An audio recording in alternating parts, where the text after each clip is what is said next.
Happy new year to all. இந்த வருஷத்தில் என்னுடைய முதல் வீடியோ நான் ரெக்கார்ட் பண்ணி அனுப்புகிறேன். நான் என்ன கற்றுக்கிட்டனோ அதை வந்து இந்த வருஷத்தில் ஸ்டார்டிங்லேயே ஒரு வீடியோவாக சொல்லணும்னு ஆசைப்பட்டேன். So swing trading, break out trading, indicator trading இதெல்லாம் யூஸ் பண்ணி தாங்க பெரிய அளவில் பணம் பார்க்குறாங்க. அதனால் எனக்கு தெரிஞ்ச விஷயத்தை நான் உங்களுக்கு பகிரலாம் அப்படிங்கிறத நான் முடிவு பண்ணி இப்போ ஃபஸ்ட்டு ஸ்விங் ட்ரேடிங் பற்றி சொல்கிறேன் பாருங்கள். ஏற்ற இறக்கம் அப்படிங்கிறது எல்லாத்துக்குமே தெரியும். இப்போ ஒரு ரோடு இருக்குன்னு வச்சுங்க, ஒரு ரோடு எப்படி இருக்கும், இப்படி ஏற்ற இறக்கமாக இருக்குன்னு வச்சுங்களேன். ஒரு மலை மேலே போகிறோம், அப்போ வந்து ஒரு ரோடினுடைய ஏற்ற இறக்கம் இருக்குது. அப்படின்னு என்ன அர்த்தம்? இது வரைக்கும் ஒரு ஏற்றம், இது வரைக்கும் ஒரு இறக்கம், இது வரைக்கும் ஒரு ஏற்றம், இது வரைக்கும் ஒரு இறக்கம், இது வரைக்கும் ஒரு ஏற்றம். ஸோ இந்த ஏற்ற இறக்கம் அப்படின்னு சொன்னால் எல்லாத்துக்குமே எளிமையாக புரிஞ்சிருது. சரி, ஓகே. இப்போ ஸ்விங் அப்படின்னா என்னன்னு கேட்குறாங்க, சரிங்களா?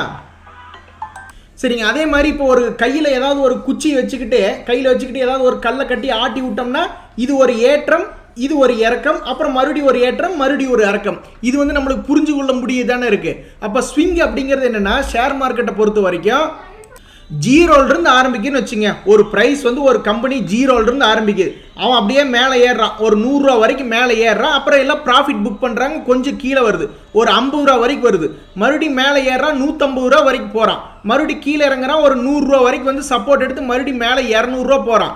மறுபடியும் கீழே வர்றான், ஒரு 150 ரூபா வரைக்கும் வரான்னு வச்சுங்களேன். இப்போ வந்து நம்ம ஒரு லோ எடுப்போம். இந்த லோ பக்கத்தில் வேற எவனாவது லோ இருக்கானா? வேற எவனாவது லோ இருக்கானா? மேலே இருக்கான். ஆனால் லோ கீழே இருக்கிற லோ வந்து இவன் தானே. இதை சுற்றி பாருங்க, வேற யாருமே லோ இல்லைல்ல. அப்போ வந்து இது ஒரு ஸ்விங் லோ அப்படின்னு நம்ம எடுத்துக்கலாம். மிக எளிமையாக புரிஞ்சுக்கணும் அப்படின்னா, இல்லை இது எனக்கு புரியல, இந்த ஸ்விங் லோ புரியல அப்படின்னா இப்படி கணக்கு பண்ணலாம். ஏதாவது 2 ஹை இருக்கான்னு பாருங்க. இங்கே ஒரு ஹை இருக்கு, இங்கே ஒரு ஹை இருக்கு.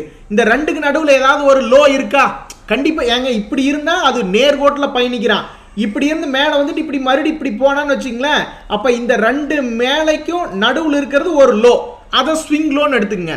சரி, இந்த மாதிரி ஸ்விங் லோ வந்து 2 இடம் ஃபார்ம் பண்ணி 3 இடம் ஃபார்ம் பண்ணுதுன்னா இது ட்ரெண்டு, சூப்பரான ட்ரெண்டுன்னு அர்த்தம்.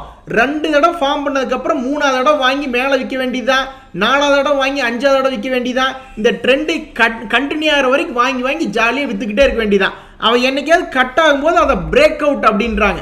அது அப்புறம் பார்ப்போம். இப்போதைக்கு ஸ்விங் லோவில் வாங்கி ஸ்விங் ஹையில் விற்கிறது தான் நல்ல லாபம். சரி, எனக்கு இது எதுவுமே புரியலைங்க, எனக்கு ஸ்விங் லோ ஸ்விங் ஹையே புரியல அப்படின்னா இந்த இடத்துல உங்களுக்கு உதவி செய்கிறது வந்து எதுனா போலிங்கர் பேண்ட். இப்போ நான் போலிங்கர் பேண்ட் போடுறேன் பாருங்க. இப்போ பாருங்க, போலிங்கர் பேண்டுன்றது ஒரு டெக்னிக்கல் இண்டிகேட்டர். அழகாக அப்படியே ஒரு போலிங்கர் பேண்டினுடைய 2 ஸ்டாண்டர்ட் டீவியேஷன் அவுட்டரில் ஒன்று, அப்பர் பேண்ட் ஒன்று, லோயர் பேண்ட் ஒன்று போட்டிருக்கேன்னா இதை வந்து நீங்கள் லோயர் லோன்னு வச்சுக்கோங்க. இங்கே வந்து முட்டுச்சுன்னா ஸ்விங் லோ, இதை வந்துட்டு முட்டுச்சுன்னா ஸ்விங் ஹை, அப்படி வச்சுக்கோங்க. ஸோ இப்போ ஸ்விங் ஹையை வந்து தொட்டிருக்கான். அப்போ மார்க்கெட் மேலேருந்து கீழே இறங்கி ஏதாவது ஸ்விங் லோ வந்து டச் பண்ணலாம் அப்படின்னு அர்த்தம். கொஞ்சம் முன்னாடி நேற்று பார்க்கலாம், ஸ்விங் ஹை அப்படிங்கிறது இந்த மேலே. ஸோ ஸ்விங் ஹை அப்பர் பேண்டை தொட்டால் ஸ்விங் ஹைன்னு வச்சுக்கோங்க, லோயர் பேண்டை வந்து தொட்டால் ஸ்விங் லோன்னு வச்சுக்கோங்க. மறுபடியும் இங்கேருந்து மேலே போகிறான், மேலே போய் தொட்டால் ஸ்விங் ஹைன்னு வச்சுக்கிடுங்க. மறுபடியும் கீழே வந்தால் ஸ்விங் லோன்னு வச்சுக்கிடுங்க.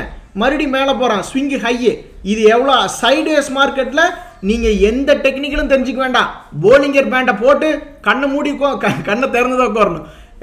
போலிங்கர் பேண்டை போட்டு உட்காந்திங்கன்னா ஸ்விங் ஹை ஸ்விங் லோ, இதை மிக அழகாக தெரிஞ்சுக்கலாம். திடீர்னு என்னைக்காவது பிரேக் அவுட் ஆவான், மேலே எங்காவது பிரேக் அவுட் ஆவான், இல்லைன்னா கீழே எங்காவது பிரேக் அவுட் ஆவான். அப்போ வந்து நீங்கள் என்ன பண்ணிக்கலாம், கொஞ்சம் தூரம் டைம் விட்டிங்கன்னா இந்த மாதிரி ஏற்ற இறக்கத்துக்கு உள்ளாவான். ஏற்ற இறக்கத்துக்கு உள்ளானோடனே நீங்கள் வந்து ஸ்விங் ஹையை கண்டுபிடிச்சிடலாம், அல்லது ஸ்விங் லோவை கண்டுபிடிச்சிடலாம். சரிங்களா? இப்போ நம்ம பேசிட்டு இருக்கிற இந்த ஸ்விங் ட்ரேடிங்க்கு உண்டான சாராம்சத்தை தான் இப்போ நம்ம பேசியிருக்கோம். இதுதான் பேசிக் கான்செப்ட். இந்த மாதிரி இது மாதிரி நிறைய கான்செப்ட் சொல்லித்தரக்கு தான் 10,000 20,000 அப்படின்ற மாதிரி ஃபீஸ் வாங்குறாங்க. ஆனால் நம்ம இந்த 2022 நம்ம இயக்கத்துக்கு முதல்ல இதை வந்து கான்செப்டை சொல்கிறோம். போக போக நம்ம வந்து சேர்ந்து பயணிப்போம். சரிங்களா? இப்போ அடிப்படை தத்துவத்தை பார்த்துக்கிட்டோம். இதுக்கப்புறம் இதை அப்ளை பண்ணி நம்ம எப்படி சம்பாதிக்கலாம் அப்படிங்கிறத பார்க்கலாம்.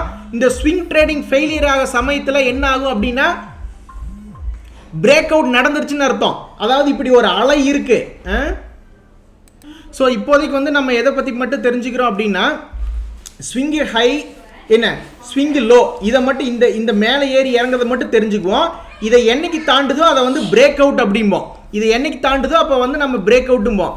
அது வந்து பிற்பாடு இன்னும் கொஞ்சம் விளக்கமாக பார்க்கலாம். ஸோ இன்னைக்கு உங்களுடைய நியூ இயர் கொண்டாட்டத்தில் இன்னைக்கு ஒரு 5 மினிட்ஸ் வீடியோ மட்டும் போடணும்னு நான் பப்ளிஷ் பண்ணணும்னு நினைக்கிறேன். அது மட்டும் பண்ணுறேன். எல்லாத்துக்கும் இந்த வருஷம் வெற்றிகரமாக அமையணும். நம்மளை வாழ்த்திக்குவோம். ரொம்ப நன்றி, வணக்கம்.